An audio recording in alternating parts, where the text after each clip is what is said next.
అందరికీ నమస్కారం.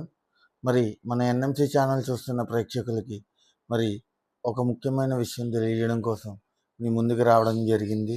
సుఖము, సంతోషము, అలానే ఆనందం అనే అంశం మీద మీ అందరికీ నేను పొందిన ఆత్మజ్ఞానంలో పంచడం కోసం మీ ముందుకు రావడం జరిగింది. సుఖం అంటే ఏమిటి? ఆనందం అంటే ఏమిటి? సంతోషం అంటే ఏమిటి? ఇప్పుడు మనం ఎన్నో పనులు చేస్తూ ఉంటాం. ఒళ్ళు అలుస్తది. మన యొక్క శరీరము అలుస్తది. అప్పుడు ఒక ఏసీ యేసుకున్నా సరే, ఒక ఫ్యాన్ యేసుకున్నా సరే, అంటే చెమటలతో ఒళ్ళంతా తడిచినప్పుడు మన శరీరానికి గాలి ఎప్పుడైతే తగులుతుందో, హమ్మయ్య! నా ప్రాణం సుఖంగా ఉందిరా అంటాం. అంటే నీ యొక్క శరీరం అక్కడ సుఖపడింది. ఓకే. అంటే సుఖం అనేది కేవలం శారీరక స్థితి మాత్రమే. ఇప్పుడు చూడండి, మీరు నిద్రపోతున్నారు, కళ్ళు మూసుకున్నాయి. నీ కళ్ళకి సుఖం. ఓకే.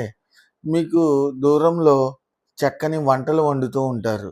నీ ముక్కుకి అది వాసన రూపంలో వచ్చి తగులుతుంది. అంటే ఆ యొక్క స్మెల్ నచ్చి మీకు సుఖాన్నిస్తుంది. ఓకే. నెక్స్ట్ బాగా బోర్ కొడుతుంది. అలాంటి టైంలో టీవీ పెట్టుకునో, లేకపోతే ఒక మ్యూజిక్ పెట్టుకునో మన చెవుల ద్వారా వింటాం. అవునా?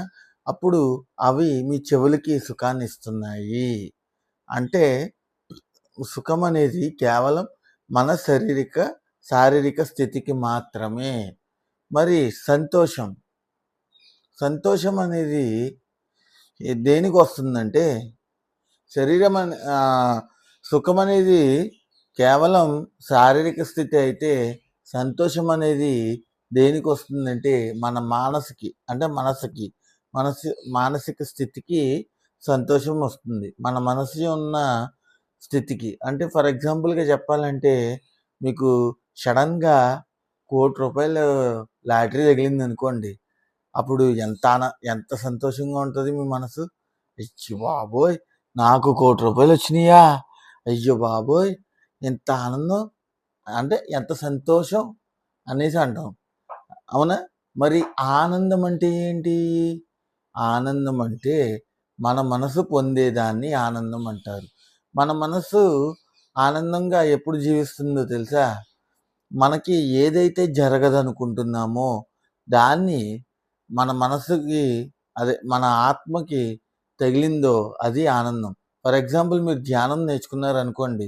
మీరు ధ్యానంలో కూర్చున్నారనుకో, మీరు శరీరం కాదు ఆత్మ అని తెలుసుకున్నారనుకో, అప్పుడు ఆ యొక్క ఆత్మ ఆనందపడుతుంది. అవునా కాదా? అలానే మీరు ఎన్నో జీవరాశులు మీ ముందు వెళ్తూ ఉంటాయి. ఆ జీవరాశులన్నిటికీ థ్యాంక్స్ చెప్తున్నారనుకో, మీ యొక్క ఆత్మ, అంటే లోపల ఉన్న జీవుడు ఎదుటి జీవుని కూడా గుర్తిస్తున్నాడు వీడు అని ఆనందపడడం జరుగుతుంది. అవునా కాదా? అలానే ఎన్ని రకాలుగా చెప్పొచ్చండి దీన్ని. మన మనసు ఏదైతే సంతోషాన్ని పొందుతుందో అలాంటి సంతోషాలు ఎన్నో ఆనంద రూపంలో ఉంటాయి. ఫర్ ఎగ్జాంపుల్‌గా ఇంకా బాగా వివరించాలంటే, చిన్న పిల్లాడి స్టేజ్ దగ్గర నుంచి చూద్దాం. స్కూల్ పిల్లోడికి అతను ఫస్ట్ ర్యాంక్ వచ్చాడనుకో స్కూల్‌లో, అతను మనసు గాని, శరీరం గాని, తన ఆత్మ గాని అన్నీ కూడా ఎంత ఆనందాన్ని పొందుతాయో మీకు తెలుసా?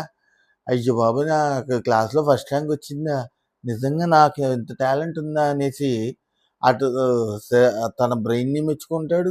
తన మనసులో ఆనందం పరుచుకుంటాడు. తన మనసుకి సంతోషం షేర్ చేసుకుంటాడు.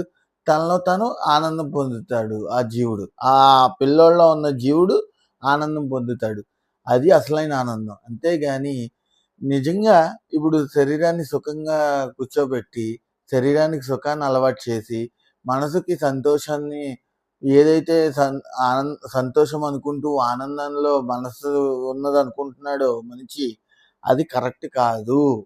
మనిషి కష్టపడితేనే సుఖం వస్తుంది. అంటే మనిషి యొక్క శరీరం కష్టపడితేనే మనిషి యొక్క శరీరానికి సుఖం వస్తుంది. మనిషి యొక్క మనసు కొంచెం బాధపడితేనే మనిషి యొక్క మనసు ఆనందపడుతుంది. అలాగే ఆత్మ అనేది బాధపడకుండా డైరెక్ట్‌గా ఆనందంలోకి వెళ్ళే అవకాశం ఉండాలంటే కేవలం చేయాల్సింది ఒకటే ఒకటి. ఏంటది? ధ్యానము. ఏ ధ్యానము? శ్వాస మీద ధ్యాస పెట్టి అనే ధ్యానాన్ని మనం చేస్తే మన మనం ఎప్పుడైనా సరే సుఖాన్ని పొందుతాం, సంతోషాన్ని పొందుతాం, ఆనందాన్ని పొందుతాము. అందుకే చెప్తున్నారు పెద్దలు, ప్రతి ఒక్కరూ కూడా శ్వాస మీద ధ్యాస పెట్టి ధ్యానం చేయండి. శ్వాస మీద ధ్యాస అని అంటున్నారు. అది ఎక్కడ గమనించాలి అని కొంతమంది అడుగుతుంటారు. ఎక్కడ ఏ విధంగాను మీరు గమనించాల్సిన అవసరం ఏమీ లేదు. మీరు కేవలం సహజంగా జరుగుతున్న మీ లోపల సహజంగా జరుగుతున్న ఉచ్ఛ్వాస నిశ్వాసాలను గమనించటమే ఈ ధ్యానము. ఎప్పుడైతే సహజంగా జరిగే ఉచ్ఛ్వాస నిశ్వాసాలను గమనిస్తూ ఉంటారో, మిమ్మల్ని మీరు తెలుసుకుంటూ ఉంటారో, మీ లోపల మీరు ఆనందాన్ని పొందుతూ ఉంటారో, అదే మీలో ఉన్న మంచి అని అర్థము. అర్థమైందా మాస్టర్స్? ప్రతి ఒక్కరూ కూడా ఈ సుఖమేంటో, దుఃఖమేంటో, సంతోషమేంటో తెలుసుకున్నారు కదా! మరి ప్రతి ఒక్కరూ కూడా ఆనందంగా, ఆరోగ్యంగా జీవించండి. మీరు తీసుకునే ఆహారంలోనే, అంటే ఆహారంతోనే వ్యవహారం అని పెద్దలు అంటారు. ఏ ఆహారం తీసుకున్నా చక్కగా ఆహారాన్ని బట్టి వ్యవహరించాలి కాబట్టి ప్రతి ఒక్కరూ శాకాహారాన్ని తీసుకోండి. మితమైన ఆహారం తీసుకోండి. ఆరోగ్యంగా, ఆనందంగా జీవించండి. లోకా సమస్తా సుఖినో భవంతు. సర్వే జనా సుఖినో భవంతు. సకల జీవులు సుఖినో భవంతు. Thank you. Thank you. Thank you.